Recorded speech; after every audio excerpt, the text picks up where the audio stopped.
Ya, Graham Potter sudah resmi ditunjuk sebagai suksesor dari Thomas Tuchel sebagai pelatih kepala di Chelsea FC. Ya, nggak lama, cuman jeda 1 hari dari pemecatan Tuchel langsung ditunjuk mantan pelatih Brighton sebagai pelatih Chelsea yang baru. Ya, pada kesempatan ini gue nggak akan bahas tentang profilnya Graham Potter. Jadi itu akan gue bahas di video selanjutnya ya.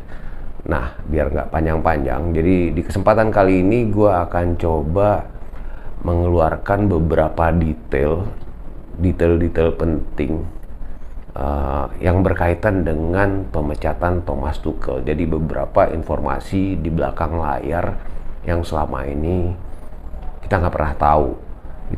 Kita kan selalu bertanya-tanya, baru 6 hari bursa transfer ditutup, Aubameyang udah datang, kok tahu-tahu Thomas Tuchel dipecat. Jadi gue akan coba jabarin beberapa poin penting yang berhasil gue compile. Jadi stay tune di sini. Gue akan kembali setelah yang satu ini.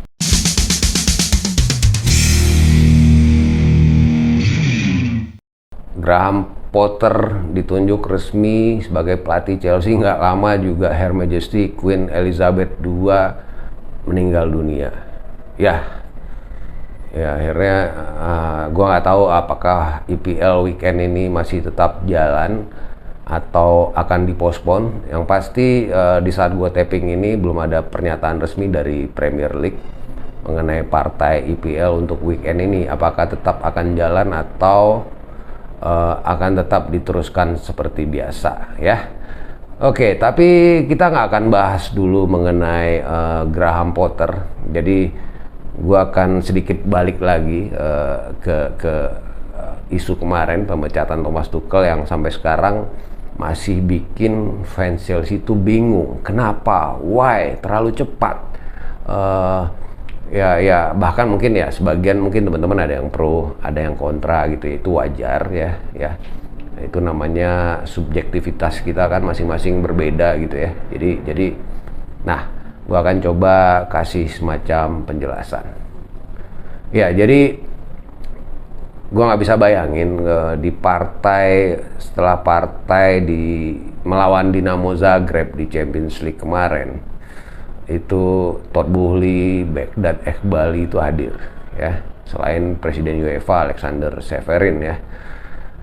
Itu dari kabar yang gue baca, itu suasananya ketika rombongan Chelsea meninggalkan Maksimir Stadium di Zagreb menuju bandara, naik ke pesawat, di mana di pesawat itu di front row itu ada Todd Boehly, Eghbali, kemudian ada Thomas Tuchel dan staff-staffnya, baru para pemain gitu ya. Kabarnya juga perjalanan dari Zagreb itu ke Southern Airport itu di pesawat hening, silent, dan suasananya itu udah nggak enak, nggak hening banget. Nah, gue juga nggak ngerti kenapa landing pesawatnya di Southern Airport ya, bukan di Heathrow. Yang pasti dari Southern ke Cobham itu nyambung lagi nih naik bus. Waktu tempuhnya 90 menit. Itu juga mereka yang tadinya satu pesawat jalan lagi ke Cobham sebelum bubar di Cobham ya, jadi naik bus lagi nyambung ke Cobham 90 menit, dan itu juga suasananya nggak enak, hening banget, awkward banget, nggak nyaman banget. Mungkin semua yang ada di situ kayaknya pengen cepet-cepet pulang aja deh gitu. Jadi benar-benar situasi yang nggak kondusif dan nggak sehat terjadi di situ. Dan nggak lama, keesokan paginya jam 10 pagi waktu UK, Chelsea secara resmi mengumumkan berpisah dengan Thomas Tuchel ya.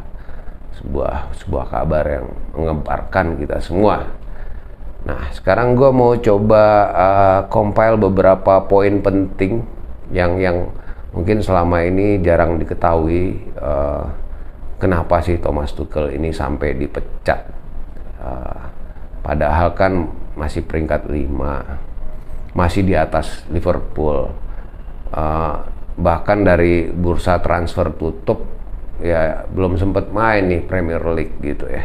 Jadi Apalagi kalau kita lihat lagi ya, Liverpool juga kalah, MU juga kalah gitu kan.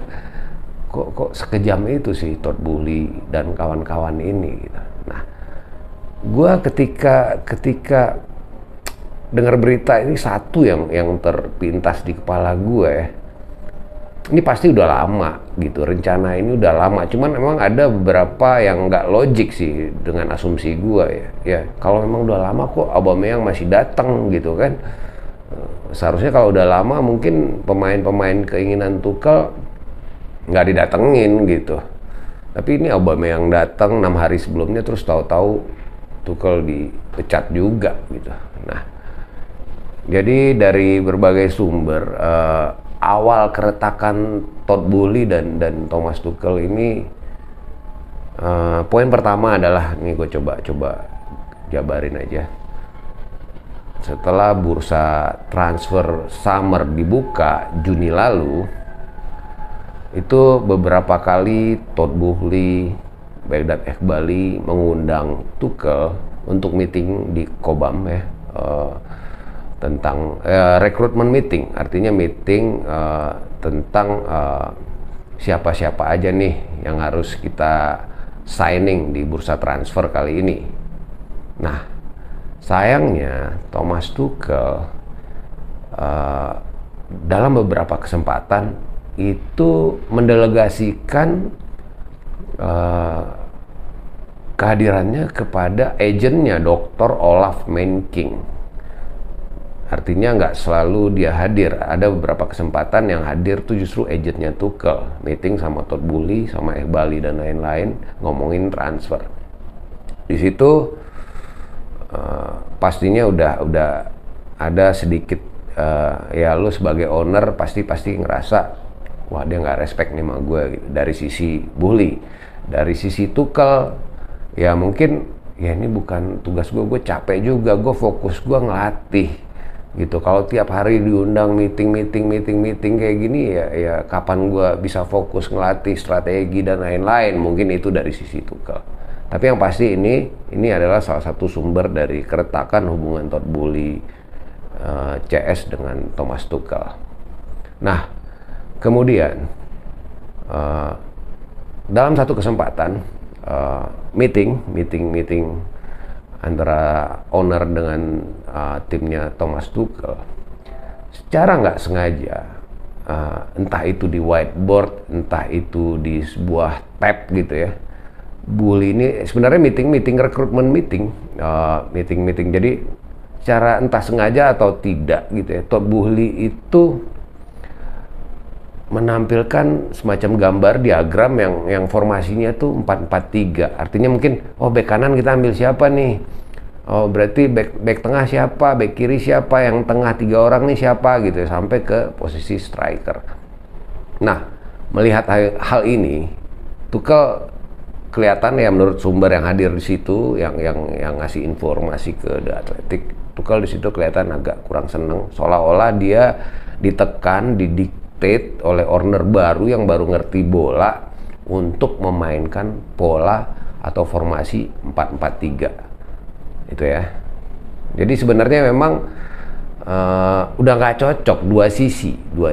Jadi dari owner udah mulai nggak happy, begitu juga Tuchel sama gitu. Itu kelihatan gitu.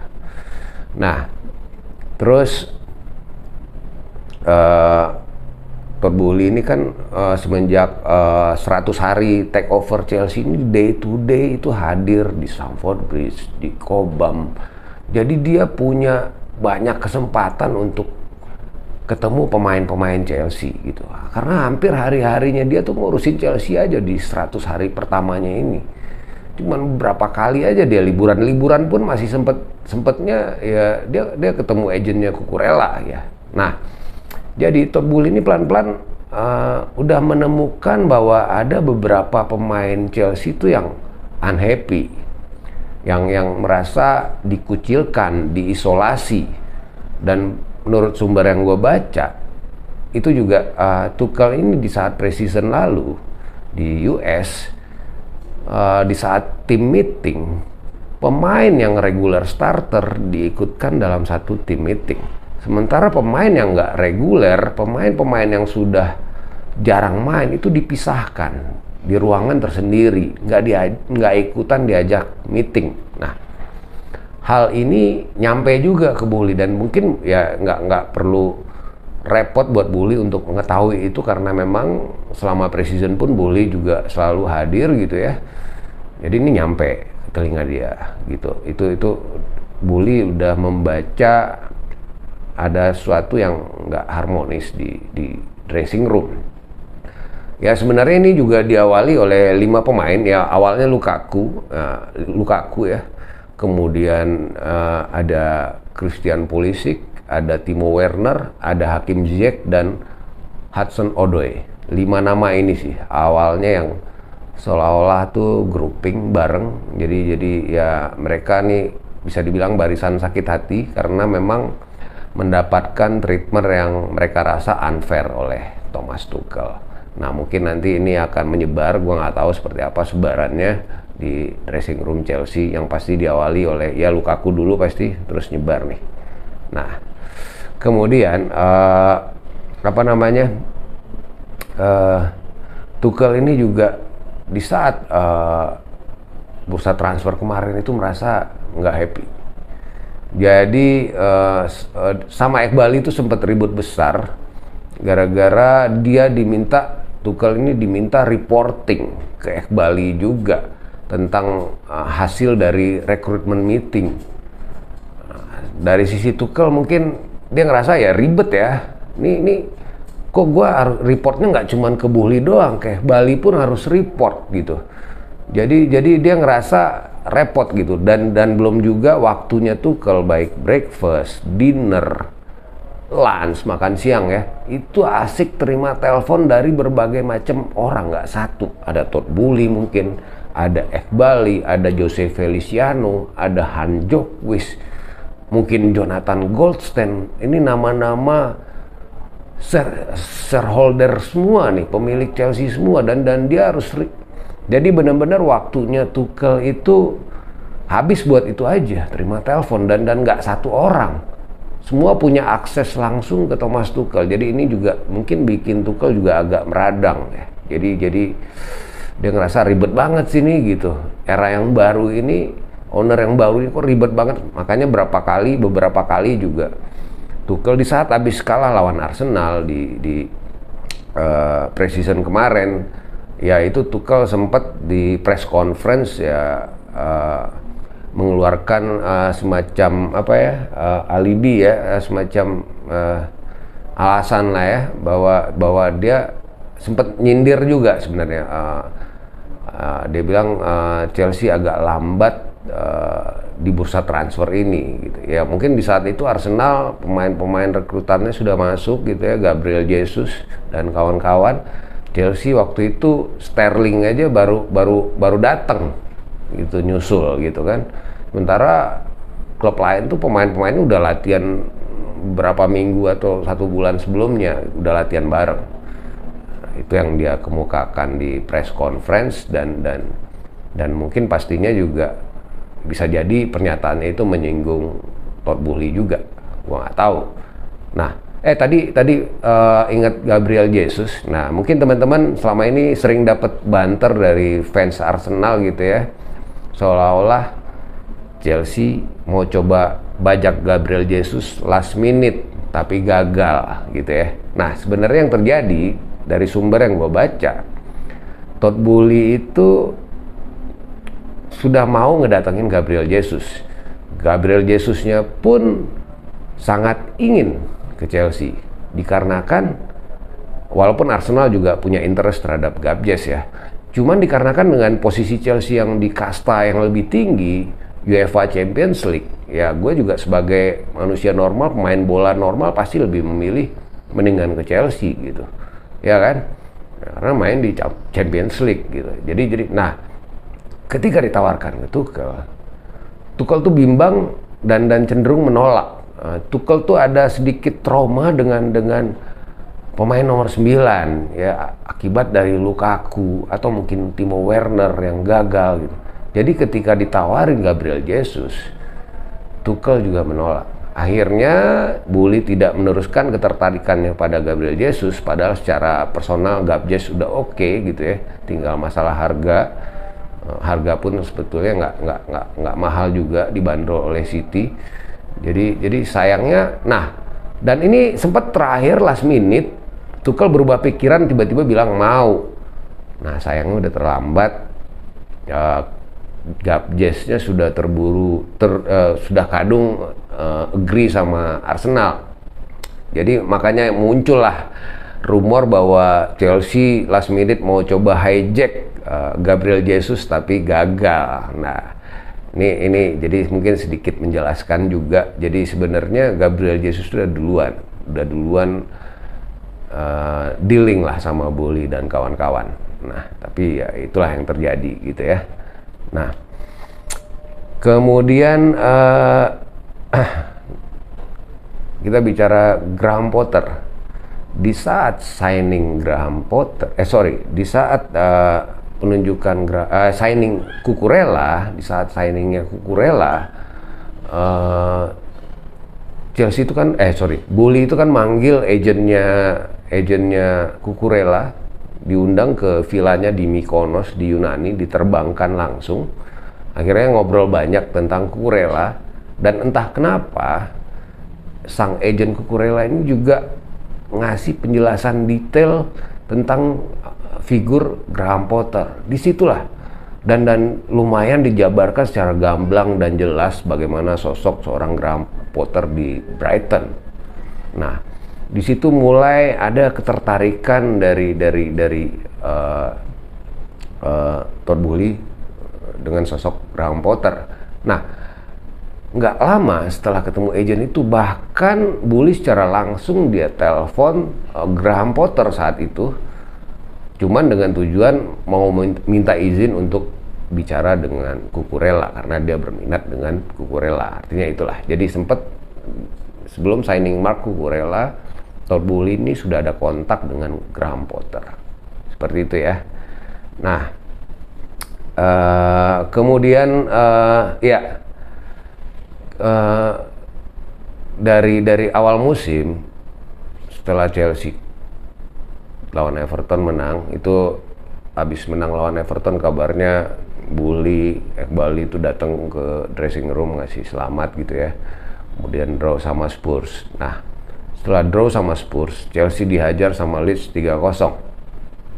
Pasca pertandingan lawan Leeds, komunikasi antara Tuchel baik dengan Bully maupun Iqbal ini udah kering. Udah sama sekali udah mulai nggak ada kontak. Walaupun sebenarnya bursa transfer masih belum tutup, masih jauh dari tutup. Deadline day masih jauh gitu. Saat lawan Leeds kan masih Agustus lalu gitu ya. Nah, ini udah mulai rusak lagi di sini. Jadi secara komunikasi udah mulai nggak sehat. Nah, kemudian juga dari sisi Tuchel ada kekecewaan bahwa pemain-pemain yang jadi pilihan pertama Tuchel seperti itu Matthijs de Ligt, kemudian Frenkie de Jong, kemudian Kimpembe, kemudian Raphinha, Dembele. Satu pun, ini 5 nama ini adalah pilihan pertama Tuchel dan satu pun nggak ada yang jadi. Jadi kalau kita seolah-olah kemarin tuh kayaknya Jules Koundé itu pilihan Tuchel, itu salah. Jules Koundé itu agennya Jorge Mendes, jadi lebih tepat ya sama dengan agennya Cristiano Ronaldo ya. Jadi lebih tepatnya itu emang kemauan Todd Boehly ya. Faktor kedekatannya juga dengan Jorge Mendes. Nah, apalagi dia tahu Chelsea sudah lama mengincar Jules Koundé. Ya, jadi itu. Jadi Jules Koundé sama sekali bukan pemain incaran utama dari Thomas Tuchel. Jadi ini lebih akibat faktor dari kedekatan Boehly sama Jorge Mendes ya. Mungkin teman-teman yang belum tahu ya, Jorge Mendes, Boehly pernah main ke rumahnya Jorge Mendes, makanya mungkin juga sempat keluar isu bahwa Chelsea paling duluan ditawarin Cristiano Ronaldo. Nah, ini juga menarik bicara Cristiano Ronaldo ya. Gua ngebayangin dari sisi sebagai Tuchel, ketika sporting director lo adalah owner juga gitu ya. Nah, sporting directornya ngomong, tuh kalau lu mau Cristiano Ronaldo nggak? Kalau mau gue bayarin nih. Nah, Tuchel nih mau nolak tapi pasti komunikasinya akan beda. Seandainya itu yang nawarin Marina Granovskaya atau Petr Cech, mungkin dia tinggal bilang, gue nggak suka, nggak kepake di formasi gue, dia udah nggak bagus, tinggal ngomong gitu bisa. Nah ini kan sporting directornya owner juga, pastinya dibutuhkan bahasa khusus, bahasa yang sopan, yang penuh kulon-nuwun, jawaban penolakan yang halus. Jadi akhirnya Tuchel juga cerita bahwa pengalaman dia di PSG, di mana di situ ada figur-figur dengan ego besar, Neymar, Mbappe, dia mengalami kesulitan. Jadi kesulitan dia menangani ego-ego yang besar ini, yang dia khawatirkan akan merusak keharmonisan tim. Kurang lebih itulah yang disampaikan oleh Tuchel ke Bully di saat menolak Cristiano Ronaldo. Ya, yang pasti banyak sekali ini ya, hal-hal yang terjadi, belum lagi kehidupan pribadi Tuchel pastinya berpengaruh, divorce-nya. Terus dia kabarnya udah punya pacar baru juga, Tuchel, orang Brazil gitu kan. Mungkin di saat lagi bucin-bucinnya, telepon masuk terus nih ya kan, back Bali, Bully, dari breakfast, makan siang, makan malam, belum lagi fokus ngurusin tim. Ya kusut sih, gue sih ngebayanginnya kusut ya. Gue nggak nyalain Tuchel juga, gue juga nggak nyalain Bully juga ya. Bully ini wajar aja sih, sebagai orang baru dia banyak komunikasi gitu ya dengan sang manajer untuk kebaikan tim pastinya. Jadi ya memang udah nggak cocok aja, udah nggak satu visi. Jadi apa ya? Jadi ya memang ya harus kita terima lah. Iya, jadi satu lagi juga, setelah pertandingan melawan Dinamo Zagreb yang merupakan pertandingan ke-100, Thomas Tuchel, hebatnya Todd Boehly ini sudah mengantongi rekornya Tuchel, catatan pertandingannya Thomas Tuchel. Jadi dibagi dua, jadi 50 pertandingan pertama Thomas Tuchel ya, dari match pertamanya sampai match ke-50, kemudian match ke-51 sampai match ke-100 lawan Dinamo Zagreb. Nah, Bully kan orangnya sangat percaya data, walaupun kabarnya juga pemasok datanya Bully ini masih berbasis di US ya, kita nggak tahu siapa. Cuman, nah di situ kelihatan 50 pertandingan pertama Thomas Tuchel, Chelsea itu ngegolin sebanyak 81 gol, kemasukan cuma 24. Bayang ya, itu luar biasa fantastis. Memasukkan 81, kemasukan cuma 24 gol. Dengan pencapaian 31 kali clean sheet. Itu 50 pertandingan pertama Thomas Tuchel. Nah, di pertandingan 50 pertandingan yang kedua, dari game ke-51 sampai game ke-100, Chelsea itu ngegolin 87 gol, kemasukannya 53 gol, dan hanya mencatatkan 18 clean sheet dari 50 pertandingan. Nah, di situ kelihatan ya bedanya ya. Jadi kayaknya Todd Boehly ini sudah mengantongi bahwa ada tren, semacam tren ya, berdasarkan data bahwa Thomas Tuchel ini sudah mengalami penurunan. Walaupun mungkin bagi sebagian kita ya ini bisa dimaklumi, karena musim lalu itu ya sangat-sangat berat, sangat-sangat banyak sekali masalah yang terjadi. Tapi itulah, sekali lagi, Bully dengan salah satu orang yang sangat percaya data, jadi dia ngelihat progresnya Tuchel ini udah cenderungnya turun mungkin ya. Jadi udah agak sulit diangkat. Jadi sebenarnya partai lawan Dinamo Zagreb itu ya semacam penguatan aja. Jadi rencana untuk pemecatan Tuchel ini sudah berlangsung jauh-jauh hari sebelumnya. Itu sih yang gue tangkap. Belum lagi di awal Tuchel itu dikenal kemampuan komunikasinya yang hebat, kemampuan memotivasinya yang hebat, kedekatannya dengan para pemain, cara dia nge-treat para pemain gitu ya, biar semua happy. Nah, 1 tahun terakhir itu drastis menurut sumber juga di orang dalam katanya ya di Chelsea. Jadi dalam 1 tahun ke belakang itu sama sekali Thomas Tuchel nggak pernah lagi ngadain yang namanya private conversation 4 mata, terutama dengan pemain-pemain yang nggak pernah diturunkan. Jadi nggak pernah juga dikasih penjelasan atau solusi gimana caranya biar dia bisa tampil lagi sebagai pemain reguler. Jadi mungkin nggak tahu ya, entah fokusnya Tuchel udah keganggu dengan take overnya Chelsea, dengan berbagai masalah, belum lagi masalah internal dia dengan istrinya dan lain-lain. Jadi banyak sekali perubahan yang terjadi di 1 tahun ke belakang. Sangat berbeda dengan di 4 bulan, 5 bulan, 6 bulan pertamanya Thomas Tuchel. Itu juga menjadi catatan bagi Todd Boehly ya. Kemudian juga ributnya dia dengan Timo Werner pasca pertandingan Chelsea lawan Charlotte saat preseason. Di situ juga kabarnya ribut besar dan itu diketahui oleh banyak orang. Jadi ributnya bukan sekedar ribut 4 mata doang gitu. Jadi itu juga merusak harmonisasi pastinya. Ya akhirnya mungkin makanya Werner ngotot pengen cabut ya gitu. Jadi ya mungkin dia merasa dia sudah nggak ada peluang lagi di Chelsea gitu dengan selagi Thomas Tuchel masih in charge. Ya kurang lebih itu ya yang beberapa detail-detail penting yang ingin gua sampaikan pada edisi kali ini.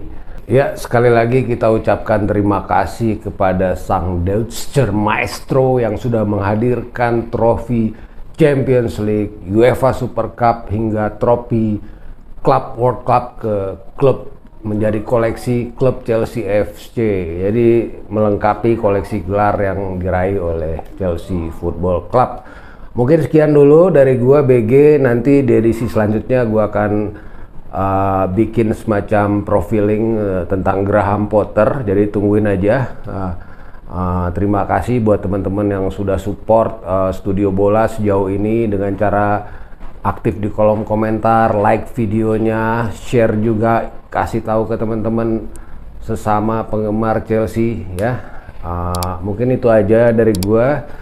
Kita ketemu lagi segera di edisi selanjutnya. Gua BG pamit. Jangan lupa follow semua sosial media gue pribadi atau mungkin juga dari Studio Bola. Gue pamit, ciao, ketemu lagi nanti.